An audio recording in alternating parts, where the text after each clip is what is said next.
சிறுவயதில் கேட்ட தென்கட்சி சுவாமிநாதன் ஐயா அவர்களின் சிந்தனையை தூண்டும் நகைச்சுவை கதைகளை இந்த பதிவில் பார்க்கலாம். ஆசை தேவைக்கு தகுந்த மாதிரி இருக்கணும். தேவைக்கு மீறிய ஆசைகள் இருக்கு பாருங்க, அது தேவையில்லை. இந்த கருத்தை வலியுறுத்தது மாதிரி ஒரு கதை உண்டு.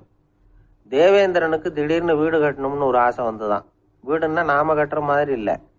தேவேந்திரன் வீடுன்னா சும்மாவா, ஒரு பிரம்மாண்டமான அரண்மனை கட்டணும். அது மாதிரி இந்த 3 லோகத்திலயும் ஒரு அரண்மனை கிடையாது அப்படின்னு எல்லாரும் சொல்லணும். இது அவனோட ஆசை. உடனே தேவ தச்சரான விஸ்வகர்மாவை கூப்பிட்டான், உத்தரவு போட்டான். விஸ்வகர்மா தன்னுடைய உதவியாளர்களை எல்லாம் கூப்பிட்டு ஒன்னா சேர்த்துக்கிட்டார். படாத பாடுபட்டு ஒரு பெரிய அரண்மனையை கட்டி முடிச்சார். கட்டி முடிக்க 1000 வருஷம் ஆச்சு. தேவேந்திரன் வந்து பார்க்கறான். அவனுக்கு திருப்தி ஏற்படல. என்னுடைய அந்தஸ்துக்கு இது ரொம்ப சாதாரணமான கட்டிடம், இதை விட இன்னும் பெருசா கட்டு அப்படின்னா. தேவ தச்சர் திணறி போயிட்டார். அவரால் அதுக்கு மேல எதுவும் செய்ய முடியல. என்ன பண்றதுன்னு யோசனை பண்ணார். நேரா நாரதர் காலில் போய் விழுந்தார். நீங்க தான் என்னை இந்த பிரச்சனையிலேருந்து காப்பாற்றணும்னார். நாரதர் யோசனை பண்ணார். சரி, கவலைப்படாதேன்னார். நேரா இந்திரன் கிட்ட போனார். இந்திரன் வந்து நாரதரை பார்த்த உடனே வாங்கன்னு கூட்டிட்டு போய் அரண்மனையை காட்டினான். இது மாதிரி ஒரு அரண்மனையை நீங்க வேற எங்கேயாவது பார்த்துருக்குறீங்களா அப்படின்னு ரொம்ப பெருமையா கேட்டான். நான் பார்த்ததில்லை, ஆனா என்னை விட வயசுல மூத்தவர் மகரிஷி லோமேசர், அவர் ஒரு வேளை பார்த்துருக்கிறாரா என்னமோ அப்படின்னார். உடனே அவரை மனசுல நினைச்சு தியானம் பண்ணினார். அடுத்த கணம் லோமேசர் அங்க வந்தார். இடையில ஒரு சின்ன துண்டு, கையில ஒரு கமண்டலம், தலையில ஒரு பாய், அவ்வளவுதான் அவர்கிட்ட இருந்தது. எதுக்காக தலையில இந்த பாய் அப்படின்னு கேட்டான் இந்திரன். என்ன மாதிரி அற்ப ஆயுள் உள்ள ஒரு ஜீவன் தனியா வீடு கட்டிக்கிட்டு திண்டாடணுமா? இந்த பாய் தான் ஒரு வீடு மாதிரி எனக்கு நிழல் கொடுக்குது அப்படின்னார் அவர். என்னது, உங்களுக்கு வந்து அவ்வளவு கொஞ்சமான ஆயுளா அப்படின்னு ஆச்சரியத்தோட கேட்டான் இந்திரன். ஆமா, இதை பாரு, என்னுடைய மார்புல ஒரு பொற்காசு அளவுக்கு ரோமம் உதிர்ந்துட்டுது. எப்ப என் உடம்புல உள்ள எல்லா ரோமமும் உதிர்ந்துருமோ அப்ப என்னுடைய ஆயுள் முடியும் அப்படின்னார். எப்ப அந்த ரோமங்கள் பூரா உதிரும்னு கேட்டான் இவன். ஒரு பிரம்மா மறைஞ்சதும் ஒரு ரோமம் உதிரும். என் உடம்புல உள்ள ரோமங்களின் எண்ணிக்கை எவ்வளவோ அவ்வளவு பிரம்மாக்கள் தோன்றி அவங்க ஆயுள் முடியும் பொழுது என் உடம்புல உள்ள ரோமங்கள் பூரா உதிரும் அப்படின்னார். அப்படின்னா ஒரு பிரம்மாவோட ஆயுள் எவ்வளவு காலம்னு கேட்டான். ஒரு பிரம்மாவுக்கு 100 தேவ வருஷம். ஒவ்வொரு தேவ வருஷத்துக்கும் 365 தேவ நாள். ஒவ்வொரு தேவ நாள்லயும் ஒன்ன மாதிரி 14 இந்திரர்கள் தோன்றி மறைகிறாங்க அப்படின்னு மகரிஷி லோமேசர் சொல்றார். இதை கேட்டதும் இந்திரன் ஆடி போயிட்டான். அவ்வளவு ஆயுள் உள்ள இவரே அற்ப ஆயுள்னு சொல்றார். நான் என்னுடைய ஆயுளை பெருசா நினைச்சுக்கிட்டு பிரம்மாண்டமான அரண்மனை கட்டணும்னு ஆசைப்படுறேனே அப்படின்னு நினைச்சான். எனக்கு வீடு கட்டின வரைக்கும் போதும்னு விட்டான். அதனால நாமெல்லாம் நம்முடைய தேவைக்கு தகுந்த மாதிரி ஆசைப்படுறது தான் நியாயம். ஆனா அப்படியே நடந்துக்கிறோம். மனுஷன் வந்து கடவுளையே ஏமாத்தி காசு வாங்கறதுக்குள்ள ஆசைப்படுறான். ஒருத்தன் கடவுளை நினைச்சு தவம் இருந்தான். கடவுள் நேரில் வந்தார். தேவலோகத்துல ரூபாய்க்கெல்லாம் என்ன மதிப்புன்னு கேட்டான். அங்கெல்லாம் ரூபாய்ங்கிறது உங்க பணத்துல 1 கோடி ரூபாய்க்கு சமம். அதாவது தேவலோகத்துல 1 ரூபான்னா இங்க 1 கோடி ரூபா. அது மாதிரி எங்களுக்கு ஒரு நாள்ங்கிறது உங்க கணக்குல 1 கோடி வருஷத்துக்கு சமம் அப்படின்னாரு கடவுள். அப்படின்னா எனக்கு நீங்க அதிகமா எதுவும் தர வேணாம், உங்க கணக்குப்படி ஒரே 1 ரூபா கொடுங்க, அது போதும்னா இவன் ரொம்ப சாமர்த்தியமா. கடவுள் யோசனை பண்ணார். அது ஒன்றும் கஷ்டம் இல்லை, 1 ரூபா தானே கேட்குற, கொடுத்துட்றேன். ஆனா இப்போ வரும்பொழுது நான் எடுத்துட்டு வரல, எங்க கணக்குப்படியே 1 நாள் பொறுத்துக்க பணத்தோட வந்துடுறேன் அப்படின்னு சொல்லிவிட்டு பறந்து போயிட்டார். ஒருத்தர் ரொம்பவும் மகிழ்ச்சியா வந்துகிட்டு இருந்தார். என்ன விஷயம்னு விசாரிச்சேன். நான் தோத்து போயிட்டேன், அதுதான் மனசுக்கு மகிழ்ச்சியா இருக்கு அப்படின்னார். எனக்கு இது ரொம்ப ஆச்சரியமா போச்சு. இந்த உலகத்துல தோத்து போறவங்க யாரும் மகிழ்ச்சியா இருக்கிறது இல்லை. அப்படி இருக்கிறப்ப இவர் இப்படி சொல்றாரு, எங்க தோத்து போனீங்கன்னு கேட்டேன். அதுக்கப்புறம் தான் அவர் விவரமா சொன்னார். என்னோட 5 வயசு குழந்தையோட நான் விளையாடிக்கிட்டு இருந்தேன். அந்த விளையாட்டுல என் குழந்தை ஜெயிச்சுட்டுது, நான் தோத்து போயிட்டேன் அப்படின்னார் ரொம்ப உற்சாகமா. நான் யோசிச்சு பார்த்தேன். அதாவது நாம சின்ன குழந்தையா இருக்கிறப்போ எந்த விளையாட்டுல கலந்துக்கிட்டாலும் அதுல நாம தான் ஜெயிக்கணும்னு ஒரு வெறி நமக்குள்ள இருக்கும். நம்மளை எதிர்த்து விளையாடுறவர் நல்லவரா கெட்டவரா, பெரியவரா சின்னவரா அப்படிங்கறதெல்லாம் முக்கியம் கிடையாது. அவர் தோத்து போகணும், நாம ஜெயிக்கணும், அதுதான் முக்கியம். எதிரியை சந்தோஷப்படுத்த விளையாடுகிற கலை வந்து அப்ப நமக்கு தெரியறதில்ல. வாழ்க்கையில ஒரு பக்குவம் வந்ததுக்கு அப்புறம் வெற்றி பெறணுங்கிற மன அழுத்தம் போயிடுது. போட்டியில ஜெயிக்கணுங்கிறத விட குழந்தைய சந்தோஷப்படுத்தணுங்கிறது முக்கியமாக போச்சு. ஜெயிக்கணுங்கிற வெறி ஓடி போட்டுது. ஒரு குழந்தையா இருந்தப்போ நம்ம வளர்ச்சிக்கு உதவிய வெறி பெரியவனானதுக்கு பிறகு நமக்கு எதிரியா மாறுது. அதை சரியான சமயத்துல நாம புரிஞ்சுக்கிட்டோம்னா போதும், நாம பொழைச்சிக்கலாம். ஒவ்வொரு மனுஷனுமே வாழ்க்கையோட அடுத்த கட்ட வளர்ச்சியில அடி எடுத்து வைக்கிற நேரத்துல தன்கிட்ட இருந்து ஏதோ ஒரு குணத்தை அல்லது தன் குணம் இருந்த ஏதோ ஒரு உறவை நாம இழக்கத்தான் வேண்டி இருக்குது. ஒரு கட்டம் வரைக்கும் உதவியா இருந்த குணம் அடுத்த கட்டத்துக்கு தடையா கூட மாறிடலாம். இந்த பரிமாண மாற்றத்துக்கு உள்ளாகிற ஒவ்வொருத்தரும் பிரத்யட்சமா இதை உணர்றாங்க. ஆனா பல பேர் எப்படின்னா பழசை திறந்துட்டு புதிய கொள்கைகளை உருவாக்கிக்கிறதுக்கு இஷ்டம் இல்லாம இருந்துடுறாங்க, அல்லது அப்படி செய்ய முடியாம தவிக்கிறாங்க. இதையெல்லாம் மீறி அந்த பழசை திறந்துட்டா அதை இழந்ததால உண்டாகிற மன அழுத்தம் சில காலத்துக்கு வருத்திக்கிட்டு தான் இருக்கும், வேற வழி இல்லை. ஆரோக்கியமான ஒரு முன்னேற்றத்துக்காக அந்த மன அழுத்தத்தை தாங்கிக்கத்தான் வேணும் அப்படிங்கிறாரு அந்த உலக புகழ்பெற்ற மேதை ஒருத்தர், இந்த ஸ்காட் பெக் அப்படிங்கிறவர். பிறந்த நாள் முதல் இதுதான் சரி அப்படின்னு கற்பிக்கப்பட்டு வந்த ஒவ்வொரு தத்துவத்தையும் தங்களுடைய வளர்ச்சிக்கு தகுந்த மாதிரி மாற்றி அர்த்தப்படுத்தி கொள்ள முடியாமல் வாழ்க்கை சூழல்ல அப்படியே அரைப்பட்டு தூளாகிறவர்கள் தான் ரொம்ப தவிக்கிறாங்களாம். இதுதான் அவருடைய கருத்து. பெரும்பாலும் மனிதர்களுடைய நடுத்தர வயசுல, அதாவது 30 தாண்டுகிற சமயத்துல தான் இந்த தவிப்பு உண்டாகுதான். இதை தான் மேற்கத்திய நாடுகளில் அடிக்கடி மிட் லைஃப் கிரைசிஸ் அப்படின்னு சொல்றாங்க. அப்பப்போ பழசையெல்லாம் தொலைச்சி விட்டு புதுசா பிறக்கிறதுக்கு கத்துக்கணும். ஒவ்வொரு நிமிஷத்தையும் அந்த நிமிஷத்துக்கு ஏற்ற சித்தாந்தம் கொண்டவர்களாக சந்திப்போம் அப்படிங்கிறார் அந்த உளவியல் நிபுணர். இப்படி பழகிக்கிட்டா வாழ்க்கை இன்பமயம், இல்லைன்னா தவிப்பு மயம்தான். பழசை தொலைக்க முடியாதவர்கள்ல எத்தனையோ பேர் உண்டு, எத்தனையோ ரகம் உண்டு. அதுல வேடிக்கையான நண்பர்களும் உண்டு. ஒருத்தர் நண்பர் வீட்டுக்கு போனார். அவர் ஏதோ இனிப்பு பலகாரம் கொடுத்து சாப்பிட சொல்லியிருக்கிறாங்க அவங்க வீட்டில்.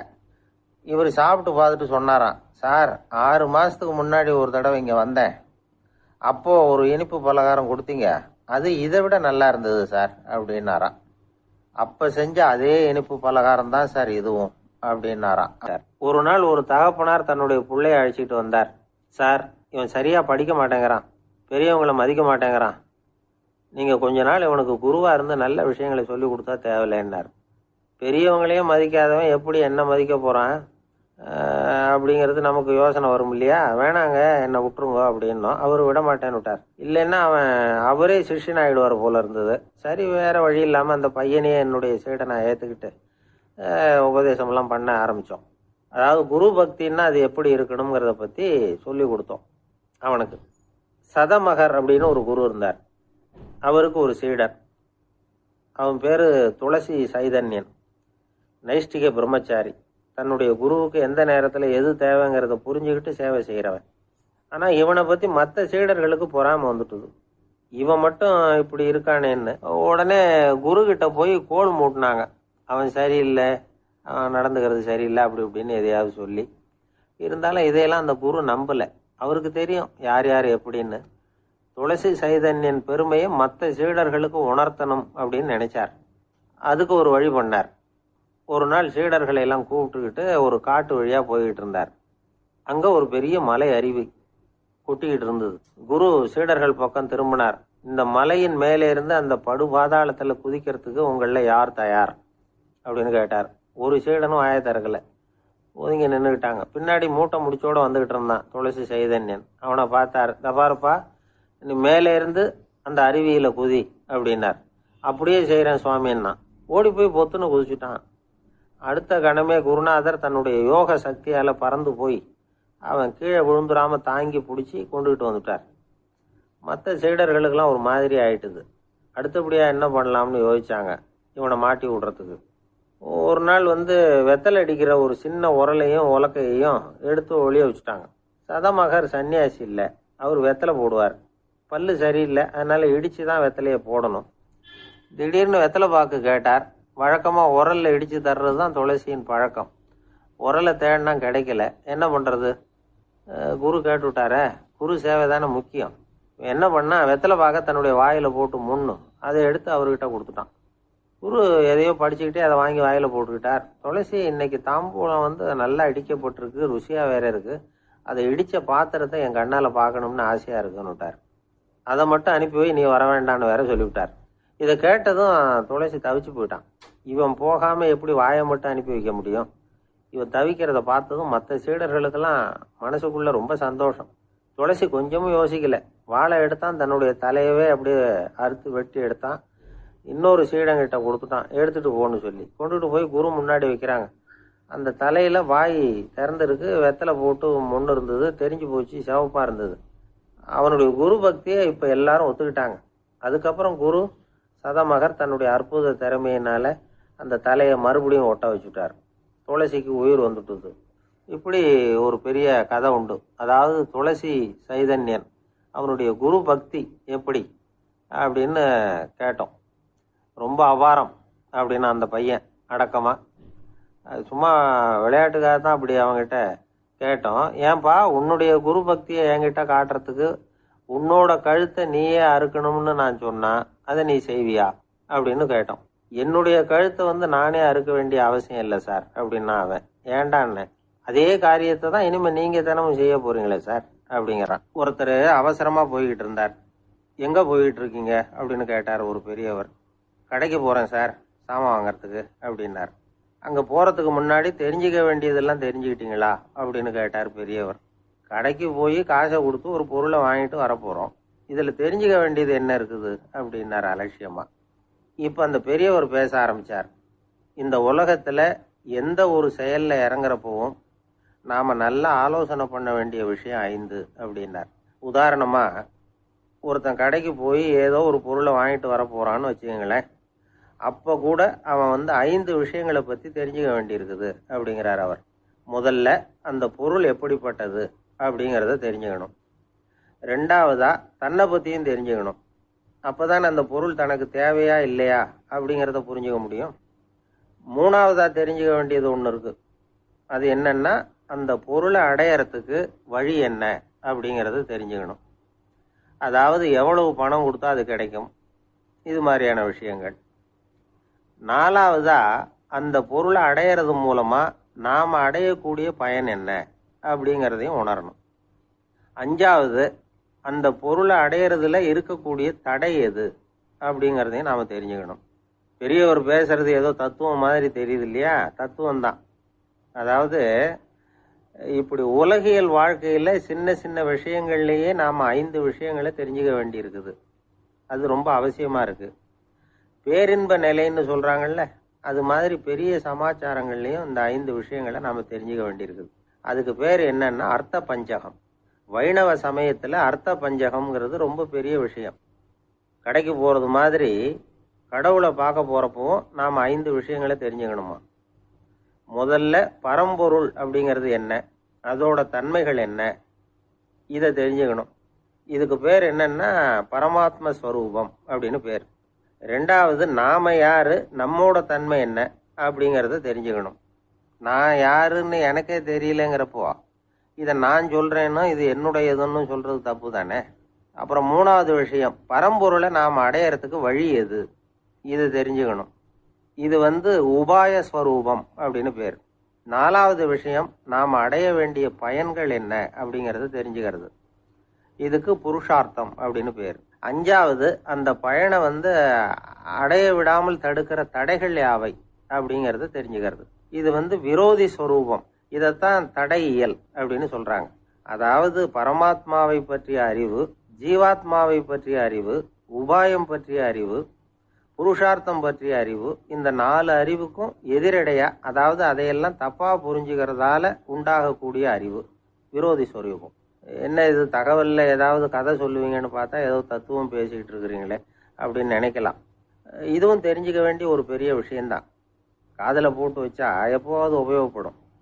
என்னுடைய நண்பர் ஒருத்தர் ஒரு நாள் என்கிட்ட சொன்னார், சார் அடுத்த மாசம் தஞ்சாவூர்ல ஒரு கல்யாணம், போறதா வேண்டாமா அப்படின்னு ஒரே குழப்பமா இருக்கு அப்படின்னார். நான் உடனே இந்த அர்த்த பஞ்சக உபதேசம் பண்ண ஆரம்பிச்சேன். அவர் எல்லாத்தையும் பொறுமையா கேட்டுட்டு, சரி சார் நான் போறதுன்னு முடிவு பண்ணிவிட்டேன்னார். எப்படி இந்த முடிவுக்கு வந்தீங்க அப்படின்னு கேட்டேன். அவர் சொன்னாரு, சார் அந்த 2வது பாயிண்ட் ஒன்று சொன்னீங்களே, அதை புரிஞ்சுக்கிட்டதுக்கு அப்புறம் தான் இந்த முடிவுக்கு வந்தேன் அப்படின்னார். என்ன 2வது பாயிண்ட்னு? அதாவது தன்னை பற்றி புரிஞ்சுக்கணும் அப்படின்னு சொன்னீங்க. உடனே என்னை பற்றி புரிஞ்சுக்கிட்டேன். நான் யாருங்கிறது எனக்கு தெரிஞ்சுது. உடனே போகிறது தான் நல்லதுன்னு முடிவு பண்ணிவிட்டேன்னார். நீங்கள் யாருன்னு கேட்டேன். நான் தான் சார் அந்த கல்யாணத்தில் தாலி கட்ட வேண்டிய மாப்பிள்ளை அப்படின்னார். 1816 வருஷம் செப்டம்பர் மாதம் 11ஆம் தேதி பிரான்ஸ் தேசத்தில் உள்ள ஒரு மருத்துவமனை. அங்கே ஒரு இளம் டாக்டர் கொஞ்ச நாளைக்கு முன்னாடி தான் அந்த ஆஸ்பத்திரியில் புதுசாக வேலைக்கு சேர்ந்துருக்கிறார். அவர் பேர் ரெனே லெனக். அவர் அன்னைக்கு காலையில் அந்த மருத்துவமனையில் அப்படியே ரவுண்ட்ஸ் வந்துக்கிட்டு இருக்கிறார். வார்டில் ஒரு படுக்கையில் ஒரு இளம் பெண் படுத்திருக்கிறா. அந்த பொண்ணுக்கு இருதய நோயாக இருக்கலாம்ங்கிறது மற்ற டாக்டர்கள் சந்தேகம். அந்த காலத்துல எல்லாம் ஒருத்தருடைய இருதய துடிப்பை தெரிஞ்சுக்கணும்னா நோயாளியின் மார்பில் டாக்டர் வந்து காதை வச்சு பார்த்து தான் தெரிஞ்சுக்கிறது வழக்கம். ஆனால் இந்த பெண்ணும் வந்து இளம் பெண், அந்த டாக்டரும் புதுசாக சேர்ந்துருக்கிறவர். அதனால் பரிசோதனை பண்ண தயங்கினார். கொஞ்ச நேரம் யோசனை பண்ணார். திடீர்னு ஒரு ஞாபகம் வந்தது அவருக்கு. அதாவது அன்னைக்கு விடியற் காலையில் தோட்டத்தில் அப்படி வாக்கிங் போயிட்டு இருந்தப்போ சின்ன பசங்கள்லாம் ஒரு மரக்கட்டையை வச்சு விளையாடிக்கிட்டு இருந்தாங்களாம். அதை இவர் பார்த்துருக்கிறார். அது என்ன விளையாட்டுனா, ஒரு நீளமான மரப்பலகை, அதில் ஒரு முனையில் ஒரு பையன் தன்னுடைய காதை வச்சுக்கிட்டு இருக்கிறான். மறுமுனையில் இன்னொரு பையன் அந்த மரப்பலகையை ஒரு ஆணியால் கீறிக்கிட்டு இருக்கிறான். ஒரு முனையில் ஆணியால் கீறும் பொழுது மறுமுனையில் காதை வச்சிருக்கிற பையனுக்கு அந்த சத்தம் துல்லியமாக கேட்குது. அந்த டாக்டருக்கு காலையில் பார்த்த இந்த விளையாட்டு ஞாபகத்துக்கு வந்துட்டுது. உடனே என்ன பண்ணார் தெரியுமா? ஒரு நீளமான காகிதத்தை எடுத்தார். அதை அப்படியே உருளை மாதிரி உருட்டினார். ஒரு முனையை அந்த நோயாளியின் மார்பில் இடது பக்கம் வச்சார்.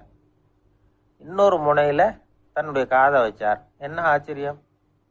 நோயாளியின் மார்பில் நேரடியாக காதை வச்சு கேட்கறத விட துல்லியமாக கேட்டது இதய துடிப்பு. இதய துடிப்பு மட்டும் இல்லை, மூச்சு இழுத்து விடுறது, திரவ பொருள்களின் அசைவு, எல்லா சத்தமும் தெளிவாக கேட்குது. கிரேக்க மொழியில் ஸ்டெத்தாஸ் அப்படின்னா மார்பு, ஸ்கோப்பின் அப்படின்னா பார்ப்பதுன்னு அர்த்தம். அதனால் டாக்டர் ரெனே லெனக் தான் கண்டுபிடிச்ச கருவிக்கு ஸ்டெத்தஸ்கோப் அப்படின்னு பேர் வச்சார். அவரே வந்து முதல் மாடலையும் செஞ்சார். அளவு ரொம்ப பெருசாக இருந்தது, சுலபமாக எடுத்துகிட்டு போகிறது கஷ்டம். அது அவ்வளோ கஷ்டமாக இருந்தது அது. அதனால் அவரே அதை அப்புறம் 2 பிரிவாக தயார் பண்ணார். இது 2 துண்டையும் டாக்டர் தன்னோட கோட்டு பாக்கெட்டில் வச்சுக்கலாம், தேவைப்படுறப்ப எடுத்து ஒன்றா சேர்த்துக்கலாம். இப்படிதான் அவர் ஆரம்பத்தில் பண்ணார். தன்னுடைய இந்த கண்டுபிடிப்பை பற்றி அவர் ஒரு புத்தகம் எழுதினார். நிறைய விற்றுது, புகழும் பணமும் சேர்ந்தது. பணமும் புகழும் வந்து சேர்ந்தது மாதிரியே அவருக்கு ஒரு நோயும் வந்து சேர்ந்தது. அது என்ன நோயின்னு கண்டுபிடிக்கிறதுக்கும் அவர் கண்டுபிடிச்ச கருவி தான் உபயோகப்பட்டு தான். அவரே அதை கண்டுபிடிச்சார். அவருக்கு வந்திருந்தது காச நோய். 1826ஆம் வருஷம் ஆகஸ்ட் மாதம் 13ஆம் தேதி உலகத்தின் முதல் ஸ்டெதஸ்கோப்பை கண்டுபிடிச்ச டாக்டர் ரெனே லெனக் காலமானார்.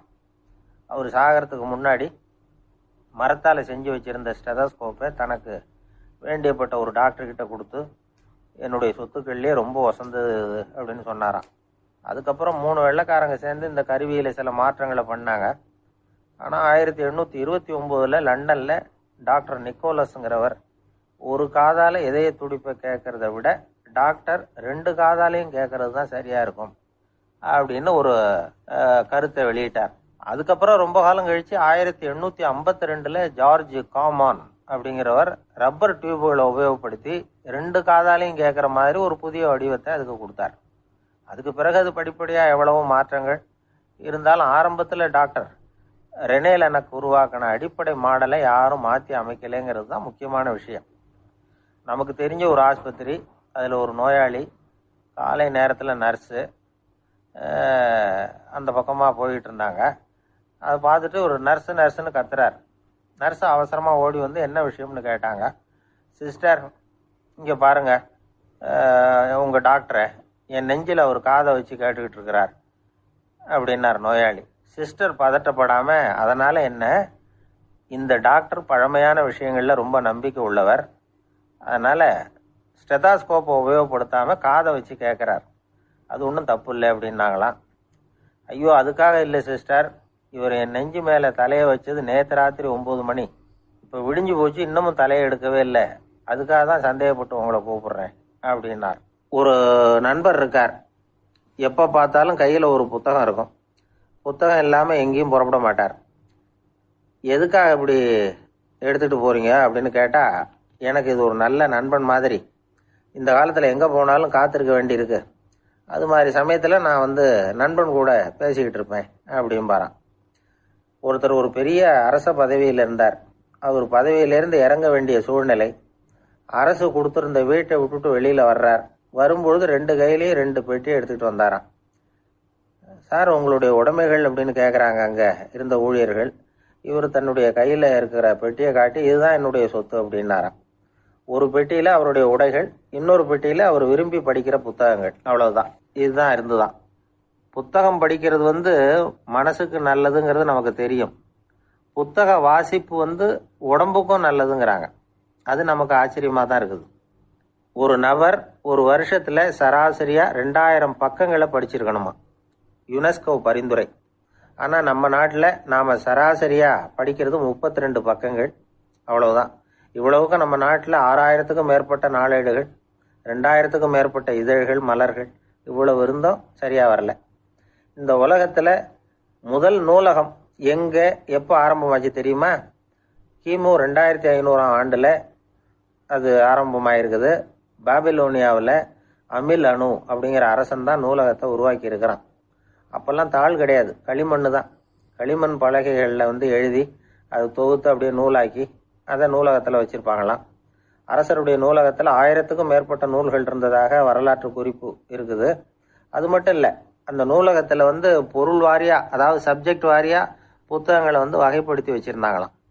அதில் மிச்சம் இருந்த ஒரு 25 களிமண் பலகை புத்தகங்கள் இன்னைக்கும் பிரிட்டிஷ் அருங்காட்சியகத்தில் இருக்குதான்.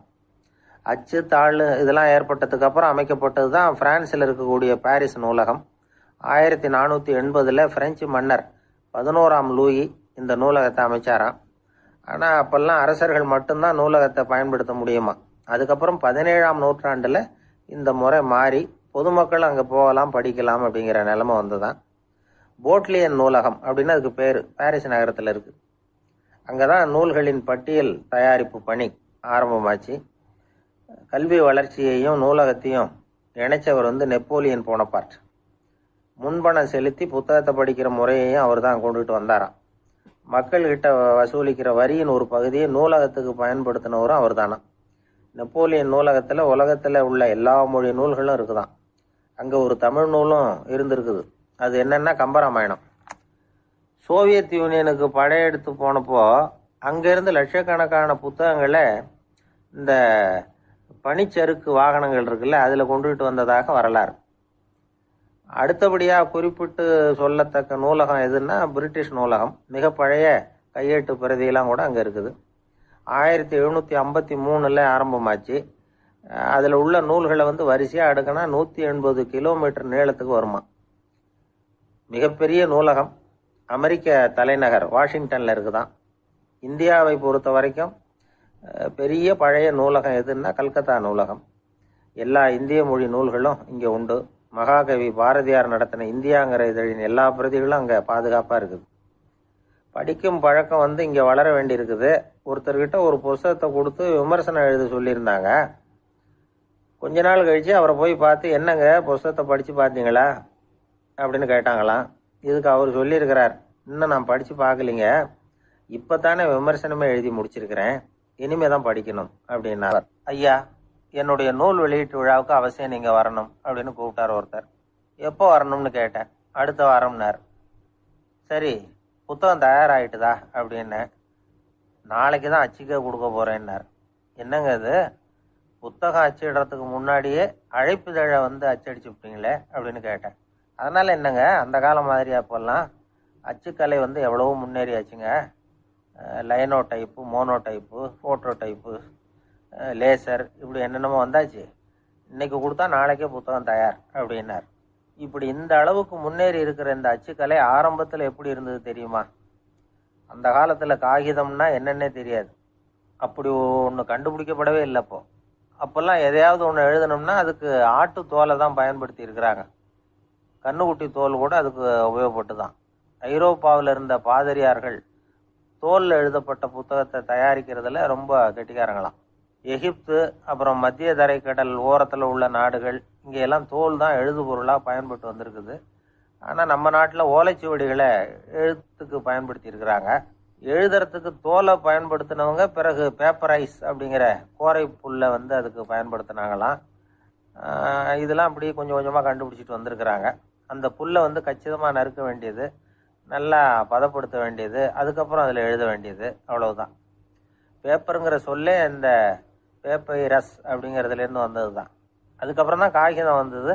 இதை முதல்ல சீன நாட்டில் தான் கண்டுபிடிச்சாங்க. அது வந்த பிறகு அச்சு எந்திரம் கண்டுபிடிக்க வேண்டிய அவசியம் ஏற்பட்டது. அதை கண்டுபிடிச்சவர் ஜெர்மானிய அறிவியல் அறிஞர் ஜான் கூட்டன்பர்க். அச்சுக்கலைக்கு அடித்தளம் அமைச்சவர் அவர் தான். ஜெர்மனியில் மெயின்ஸ் அப்படிங்கிற ஊரில் 1399 பிறந்தார். அவரோட மாமன் ஒருத்தர் உலோக வேலையில் வல்லவர். அவர்கிட்ட அந்த வேலையை கற்றுக்கிட்டார். அதோட வைர கற்களை வந்து பட்டை தீட்டுறதுலையும் ரொம்ப தேர்ச்சி பெற்றிருந்தார். இளம் வயசுலேயே சும்மா இருக்க மாட்டாராம். எதை செஞ்சாலும் அதை திறமையாக செய்வாராம். அவர் தான் முதல்ல மர அச்சு எழுத்துக்களை உருவாக்கினார். அது மேலே மை தடவி பிரதிகள் எடுத்தார். அதுக்கப்புறம் உலோக எழுத்துக்கள், முதல்ல காரியம், அப்புறம் இரும்பு, அப்புறம் கலப்பு உலோகம், பிறகு அச்சடிக்கிறதுக்கு எந்திரம் ஒன்றையும் உருவாக்கினார். முதல்ல பைபிள் அச்சடித்தார். 1468 அவர் இறந்து போனார். 16ஆம் நூற்றாண்டில் மேலை நாடுகள்லேருந்து மர எழுத்துக்களை கொண்டுகிட்டு வந்து தமிழ்நாட்டில் கிறிஸ்துவ நூல்களை அச்சிட்டாங்க. அப்போல்லாம் வந்து அச்சகங்கள் வந்து போதிய அளவுக்கு இங்கே இல்லை. அதுக்கு என்ன காரணம்னா, இந்தியர்கள் வந்து அச்சகங்களை நடத்தக்கூடாது அப்படின்னு சட்டம். 1835 வரைக்கும் அந்த சட்டம் வந்து நடைமுறையில் இருந்தது. இந்த நிலைமையில் அங்கேயும் இங்கேயுமா 1-2 அச்சகங்கள் ஆரம்பமாச்சு. 1713 தரங்கம்பாடியில் லூத்தரன் மிஷன் அச்சகம், அதே ஆண்டில் சென்னையில் SPCK அச்சகம். இது ரெண்டும் தான் இந்தியாவில் முதல்ல தொடங்கப்பட்ட அச்சகங்கள். ஆட்டுத்தோல்லையும் ஓலைச்சுவடியிலையும் எழுதப்பட்ட எழுத்துக்கள் இன்னைக்கு எங்கேயோ போயிட்டுது. ஆனால் நம்ம ஊரில் எழுத்தாளர்கள் நிலைமை தான் ஒன்றும் சொல்லிக்கிறது மாதிரி இல்லை. நம்ம ஆள் ஒருத்தர் சொன்னார், சார் நான் சொந்தத்தில் ஒரு அச்சாபீஸ் வச்சுருந்தேன், இப்போவும் வச்சுருக்கிறேன். அதனால் என்னுடைய படைப்புகளை புத்தகமாக வெளியிடுறதுல எனக்கு ஒன்றும் கஷ்டம் இல்லை. வருஷத்துக்கு ஒரு புத்தகம் எழுதி வெளியிட்டுருவேன். 15 வருஷமாக இலக்கிய உலகத்துக்கு இப்படி சேவை செஞ்சுக்கிட்டு வர்றேன். ஆனால் இந்த வருஷம்தான் வாசகர்கள் வந்து எனக்கு பாராட்டு விழா நடத்தி இருக்கிறாங்க அப்படின்னார். இந்த வருஷம் அப்படி என்ன விசேஷம் அப்படின்னு கேட்டோம். இந்த வருஷம்தான் நான் எந்த புத்தகம் எழுதி வெளியிடாமல் இருந்தேன், அதுக்காகத்தான் எனக்கு இந்த பாராட்டு விழா அப்படின்னார். இந்த உலகத்தில் எல்லாருக்கும் மகிழ்ச்சி தரக்கூடிய ஒரு பொருள் எது? இது ஒரு முக்கியமான கேள்வி. இந்த கேள்விக்கு பொருத்தமான ஒரு பதிலை உங்களால் சொல்ல முடியுமா? அதாவது கொஞ்சம் யோசிச்சு பார்த்தா பணம்னு சொல்லலாமா? இப்போ கையில் காசு இல்லாதவங்ககிட்ட ஒரு 10 ரூபாயை கொடுத்தா அது அவனுக்கு சந்தோஷத்தை கொடுக்கும். ஏற்கனவே வருமான வரி பிரச்சனையில் சிக்கி இருக்கிறவர்கிட்ட இன்னும் கொஞ்சம் பணம் இந்தாங்கன்னு சொல்லி கொடுத்தோம்னா அது வந்து அவருக்கு சங்கடத்தை தான் கொடுக்கும். அதனால் அந்த கேள்விக்கு பணம்ங்கிறது பொருத்தமான பதிலாக இருக்க முடியாது. கேள்வி என்னன்னா, இந்த உலகத்தில் எல்லாருக்கும் மகிழ்ச்சி தரக்கூடிய ஒரு பொருள் எது? சரி, இனிப்புன்னு சொல்லலாமா? ஏன்னா எல்லாருக்கும் இனிக்க தானே செய்யும். அதுலேயும் ஒரு சிக்கல் இருக்குது. சர்க்கரை வியாதிகாரங்களுக்கு அது என்ன சந்தோஷத்தையா கொடுக்கும்? ஆக எல்லாருக்கும் வேறுபாடு எதுவும் இல்லாமல் மகிழ்ச்சியை கொடுக்கக்கூடியது வேற ஏதோ ஒன்று இருக்குது. அது என்னன்னு கண்டுபிடிக்கணும். அதுதான் இன்னைக்கு தகவல். அதை கண்டுபிடிக்கணும்னா இந்த கதையை கேட்கணும். அது என்ன கதைன்னா, ஒரு ஊரில் ஒரு ராஜா இருந்தார். அவருக்கும் இதே சந்தேகம் வந்துட்டுது. அதாவது எல்லாருக்கும் இன்பம் தரக்கூடிய பொருள் எது அப்படின்னு. இதுக்கு பதில் தெரிஞ்சுக்கிறதுக்கு ஆசைப்பட்டார். சரி, அதுக்கு என்ன செய்யலாம்னு யோசனை பண்ணார். நாட்டு மக்களுக்கு பகிரங்கமாக ஒரு அறிவிப்பு கொடுத்தார். நம்ம நாட்டு மக்கள் இன்பம் தரக்கூடிய பொருள் எதுன்னு நினைக்கிறாங்களோ அதை கொண்டுகிட்டு வந்து அரண்மனையில் உள்ள கண்காட்சி மண்டபத்தில் வைக்கலாம். அப்படி அவங்க வைக்கிற பொருள்களில் எது எல்லாருக்கும் இன்பம் தரக்கூடியதாக இருக்குமோ அதை வச்சவருக்கு 1000 பொற்காசுகள் பரிசு அப்படின்னு அறிவிப்பு கொடுத்துட்டார். ஜனங்கள் இந்த அறிவிப்பை கேட்டாங்க. அதுக்கப்புறம் சும்மா இருப்பாங்களா? 1000 பொற்காசுன்னா சும்மாவா? அவங்க கையில் என்னென்ன கிடைச்சதோ அதையெல்லாம் கொண்டாந்து அரண்மனை காட்சி மண்டபத்தில் வச்சுட்டாங்க. அதுக்கப்புறமா ராஜா அங்கே வந்தார். ஒவ்வொன்றா பார்த்துக்கிட்டே வந்தார். முதல்ல ஒரு குயில் இருந்தது, இனிமையாக பாடக்கூடிய குயில். இந்த குயிலோட இன்னிசை எல்லாருக்கும் இன்பம் தரக்கூடியது தான். இருந்தாலும் காது கேட்காதவங்களுக்கு இந்த இசை எப்படி இன்பம் தர முடியும்? அதனால் இது சரியில்லைன்னு விட்டார். அடுத்தபடியாக போனார். அங்கே என்ன வச்சுருக்குறாங்கன்னு பார்த்தா ஒரு அழகான மயில்.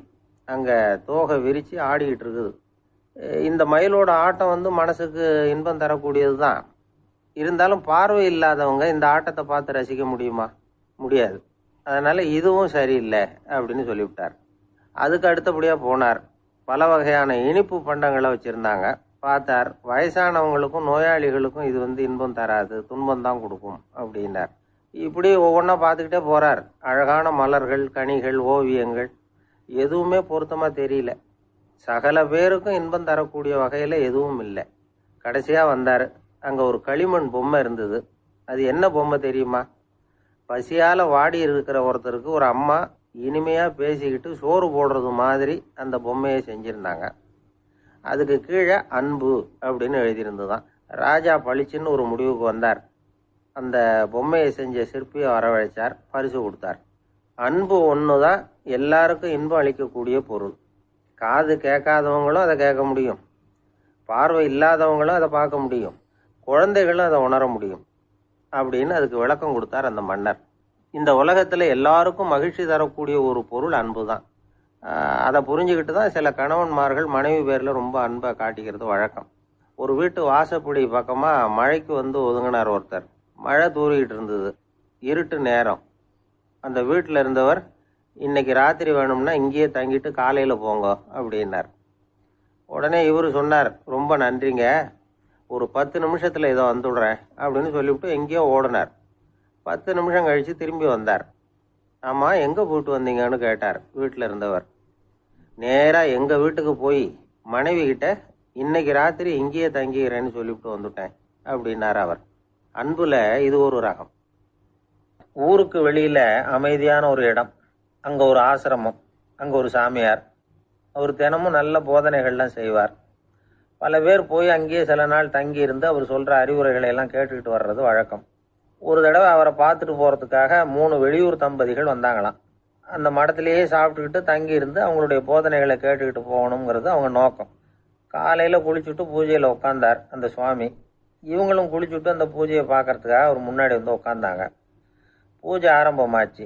சம்பிரதாயப்படி அது ரொம்ப நேரம் நடந்துக்கிட்டே இருக்குது. இவங்களுக்கு நல்ல பசி. இருந்தாலும் இந்த நேரத்தில் அதை எப்படி வெளியில் காட்டிக்கிறது? பேசாமல் இருந்தாங்க. அந்த சுவாமி பூஜையை முடித்தார். அதுக்கப்புறம் பேச ஆரம்பித்தார். பேச்சு அருமையாக தான் இருந்தது, அமிர்தமாக தான் இருந்தது. இருந்தாலும் இவங்களுக்கு இருக்கிற வயிற்று பசி அது சரியாக கவனிக்க விடலை. அந்த சுவாமியே இதை கவனிச்சதா தெரியல. இவங்களுக்கு மனசுக்குள்ள ஒரு எண்ணம், உள்ளே சாப்பாடு தயாராகிட்டு இருக்கும் போல இருக்கு, இந்த பேச்சு முடிஞ்சது நம்மளை உள்ளே அழைச்சிட்டு போய் சாப்பாடு போடுவாங்கன்னு நினைக்கிறோம் அப்படின்னு இவங்களாம் நினச்சிக்கிட்டாங்க. ஆனால் சுவாமி இதை பற்றி எதுவுமே பேசலை, கண்டுக்கலை. ஒரு அம்மாவால் அதுக்கு மேலே சும்மா இருக்க முடியுமா? முடியல. சாப்பாட்டை கவனிக்கலாமா அப்படின்னு சொல்லி மெதுவாக ஆரம்பித்தாங்க. ஓ, கவனிக்கலாமே அப்படின்னு உள்ளே அழைச்சிட்டு போனார் சுவாமி. இவங்க ரொம்ப அவசரமாக எழுந்திருச்சு உள்ளே ஓடினாங்க. அங்கே ஒரு மேஜை மேலே ஒரு கிண்ணம் மூடி இருந்தது. ஓ, இதுதான் சாப்பாட்டு மேஜை போல இருக்கு, இங்கே சாப்பாடு வந்துடும் அப்படின்னு நினச்சாங்க. உடனே போய் சுற்றி உட்காந்துக்கிட்டாங்க. சுவாமி அந்த கிண்ணத்தை எடுத்து அந்த அம்மா கிட்ட கொடுத்தாரு. அவங்க அதை வாங்கி மூடியை திறந்து பார்க்குறாங்க. உள்ளே ஒரு சாவி இருக்குது. ஓ, சரிதான், இது சமையலறை சாவி போல இருக்கு, அங்கே போய் அதை திறந்து சாப்பாட்டை நாமே எடுத்துக்கிட்டு வந்து இங்கே வச்சுக்கிட்டு சாப்பிடணும் போல இருக்கு அப்படின்னு நினச்சாங்க. சாவி இருக்கு இல்லையா, வாங்க பூட்டு நிறையா காட்டுறேன் அப்படின்னு சுவாமி அவங்கள அழைச்சிட்டு போனார், காட்டினார். இவங்க அந்த அறையை ரொம்ப ஆவலோடு திறந்தாங்க. உள்ளே பார்த்தா அங்கே அரிசி, பருப்பு, விதவிதமான காய்கறி எல்லாம் இருக்குது. சமையலுக்கு வேண்டிய மிளகாய், எண்ணெய், பால், தயிர், நெய் இப்படி எல்லாமே இருக்குது. அடுப்பு, விறகு, நெருப்பு போட்டி அது கூட அங்கே இருக்குது. சாப்பாடு தயாராக இருக்கும்னு நினச்சிக்கிட்டு போனால் இப்படி இருக்குதே அப்படின்னு சொல்லி அதை பார்த்ததும் ரொம்ப சோர்ந்து போட்டாங்க அவங்க. சுவாமி, என்ன இது சாப்பாடு இல்லையா அப்படின்னாங்க. அதுதான் சாப்பாட்டுக்கு வேண்டிய எல்லாம் இங்கே இருக்குதே, அடுப்பு மூட்டி நீங்கள் தான் அவங்கவுங்க ருசிக்கு தகுந்த மாதிரி சமைச்சிக்கணும். இந்த சன்னியாசிக்கு எப்படி சமைக்க தெரியும் அப்படின்னு கேட்டார் சுவாமி. சாப்பாடு தயாராக இருக்கும்னு நாங்கள் எதிர்பார்த்தோம் அப்படின்னாங்க. நீங்கள் இப்படி சொல்லுவீங்கன்னு நானும் எதிர்பார்த்தேன். இது வரைக்கும் நான் எவ்வளவோ தத்துவம்லாம் எடுத்து சொன்னேன். எல்லாத்தையும் விட இதுதான் அனுபவபூர்வமான தத்துவம். ஆண்டவன் நமக்கு நல்ல மனசை கொடுத்துருக்குறான், நல்ல வாய்ப்புகளையும் தந்திருக்கிறான், அதையெல்லாம் பயன்படுத்திக்கக்கூடிய மூளையையும் சிந்தனையையும் கொடுத்துருக்குறான். அதனால் அடுப்பை தான் நீங்கள் மூட்டணும், அடுப்பை நீங்கள் தான் மூட்டணும், உங்களுக்கு உகந்ததை நீங்கள் தான் சமைச்சு ருசித்து அனுபவிக்கணும். ஆண்டவனே அதை செஞ்சுக்கிட்டு இருக்க மாட்டான் அப்படின்னாராம் அந்த சுவாமி.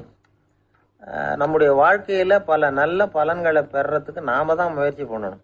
அதுக்குரிய சூழ்நிலையை தான் ஆண்டவன் கொடுப்பானே தவிர அதை விளக்கறதுக்காக தான் அந்த சுவாமி அப்படி செஞ்சு காட்டியிருக்கிறார். இது ஒரு பெரியவர் இப்படி ஒரு விளக்கம் கொடுத்தார். அதுக்கப்புறம் அந்த 3 தம்பதிகளும் தெளிவடைஞ்சுட்டாங்களாம்.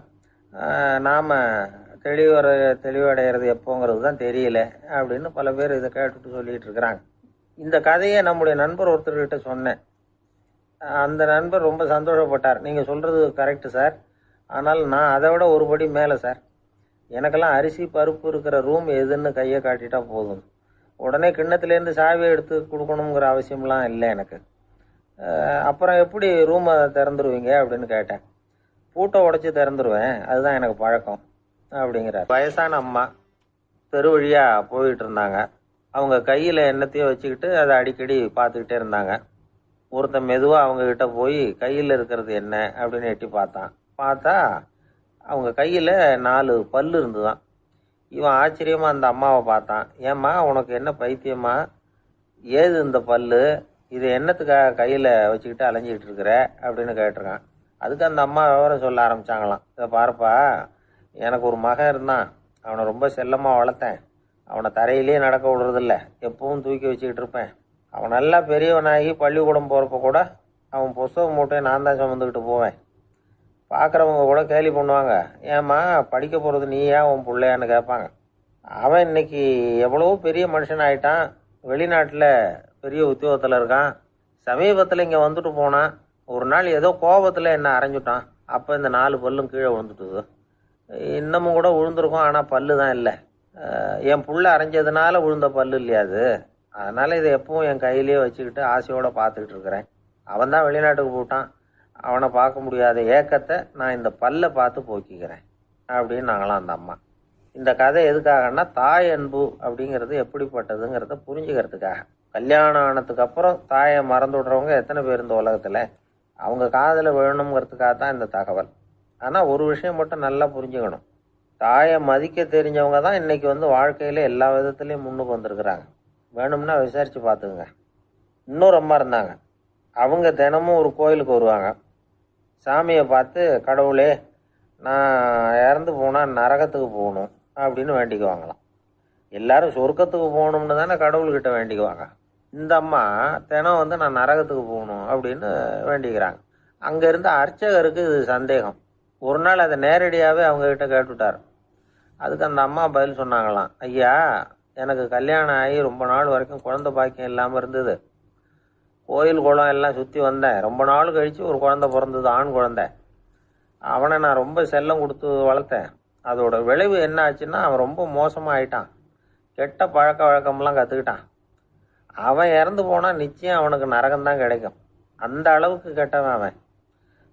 அப்படிப்பட்ட காரியங்கள்லாம் பண்ணிகிட்டு இருக்கான், எனக்கு தெரியும். இவனுக்காக நரகத்தில் கூட யாரும் தயவு காட்ட மாட்டாங்க, தாட்சண்யம் காட்ட மாட்டாங்க. அதனால் இவனுக்கு முந்தி நான் இறந்து நரகத்துக்கு போயிட்டா அங்கே இவனை கவனிச்சிக்கலாமே, இவனுக்கு பணிவிடை செய்யலாமேன்னு பார்க்குறேன் அப்படின்னு நாங்களாம். அதனால தான் நான் நரகத்துக்கு போகணும்னு தினம் ஆண்டவனை வேண்டிகிட்டு இருக்கிறேன் அப்படின்னு கண்கலங்கி அந்த அம்மா சொன்னாங்களாம். அதுதான் தாய் உள்ளம்ங்கிறது. தாயின் பெருமையை சரியாக உணர்ந்துட்டா அவங்களுக்கு எப்பவும் எந்த கஷ்டமும் வராது. இது ஏதோ உபதேசத்துக்காக சொல்கிற வார்த்தை இல்லை, உண்மையான வார்த்தை. இந்த விவரத்தையெல்லாம் நண்பர் ஒருத்தர்கிட்ட சொல்லிக்கிட்டு இருந்தேன். அவர் கொஞ்ச நாள் கழித்து என்னை தேடி வந்தார். அவர் கையிலேயே 4 பல்லு வச்சுருந்தார். என்னங்க ஆச்சு, ஏதுங்க இந்த பல்லு அப்படின்னு விசாரித்தோம். உங்கள் உபதேசத்தை கேட்டுவிட்டு இந்த உலகத்தில் எல்லாரையும் தாயாக நினைக்க ஆரம்பிச்சிட்டேன். ஒரு அம்மாவை கடத்தெருவில் பார்த்து தாயேன்னு கூப்பிட்டேன். அவங்க உடனே பலார்னு என்னை அரைஞ்சுட்டாங்க, பல்லு விழுந்துட்டுது. அதை தான் பொறுக்கி எடுத்துக்கிட்டு நேராக உங்களை தேடி வந்துக்கிட்டு இருக்கிறேன்னார். தாயேன்னு தானே கூப்பிட்டீங்க, அதுக்கு ஏன் அரைஞ்சாங்க அப்படின்னு கேட்டோம். நான் தாயேன்னு கூப்பிட்டது அவங்க காதில் நாயேன்னு விழுந்துட்டு தான், அதுதான் இப்படி ஆயிட்டுது அப்படின்னா. அரேபிய நாடு, அங்கே ஒரு ஆட்சி தலைவர், அரேபிய நாட்டு ஆட்சி பொறுப்பை ஏற்றுக்கிட்டவர். அவர் ஆட்சி பொறுப்பை ஏற்றுக்கிட்ட பிறகு ஒரு நாள் ஒரு தெருவில் நடந்து போய்கிட்டு இருந்தார். அவர் தோளில் ஒரு பெரிய துணி மூட்டை, அதை சுமந்துக்கிட்டு கடத்தெருவை நோக்கி அவர் போய்கிட்டு இருக்கிறார். வழியில் அவரை சந்தித்தார் உமர். அவர் கேட்டார், கலீஃபா அவர்களே எங்கே புறப்பட்டுட்டீங்க அப்படின்னு கேட்டார். கலீஃபான்னா ஆட்சி தலைவர்னு அர்த்தம். இதுக்கு அவர் சொன்னார், நான் துணி வணிகம் செய்கிறவன், அதனால துணி வியாபாரம் செய்யறதுக்காக போயிட்டு இருக்கிறேன்னார். நீங்க இப்போ இந்த நாட்டுக்கு ஆட்சி தலைவர், ஆட்சி பொறுப்புல இருக்கிறீங்க. நீங்க வியாபாரம் செய்ய போட்டா அரசு பணிகளை செய்யறது யாரு அப்படின்னு கேட்டார் அவர். நான் அரசு பணிகளை மட்டுமே செஞ்சுக்கிட்டு இருந்தா என் குடும்பத்தை காப்பாத்துறது யாரு அப்படின்னு கேட்டார் அவர். இப்படி கேட்டவர் யார் தெரியுமா? அவர் தான் அபூபக்கர், இறை தூதர் முகமது அவர்களுக்கு பிறகு கலீஃபாவாக தேர்ந்தெடுக்கப்பட்டவர். அப்போலாம் ஆட்சி தலைவர்களுக்கு சம்பளம்னு எதுவும் கிடையாது. இந்த பிரச்சனையை எப்படி தீர்க்கிறதுன்னு யோசனை பண்ணார் உமர். அபு உபைதா அவர்கள்கிட்ட அழைச்சிட்டு போனார். அவர் யாருன்னா, அவர் தான் பொது நிதி கருவூலத்தின் பொறுப்பாளர். அவர்கிட்ட பிரச்சனையை சொன்னார். இது மாதிரி ஆட்சி தலைவருக்கு பொது நிதியிலிருந்து ஊதியம் அளிக்க முடியுமான்னு கேட்டார்.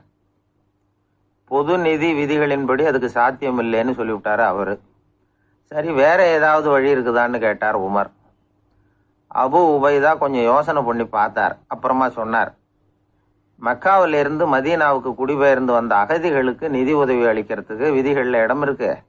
அப்படி பார்த்தா அபூபக்கரும் அகதி தானே, அதனால எல்லா அகதிகளுக்கும் கொடுக்கறது மாதிரியே அவருக்கும் ஒரு தொகை அளிக்கலாம்னார். கலீஃபா அபூபக்கருக்கு இந்த அகதி உதவி தொகையைத்தான் கொடுத்துட்டு வந்தாங்களாம்.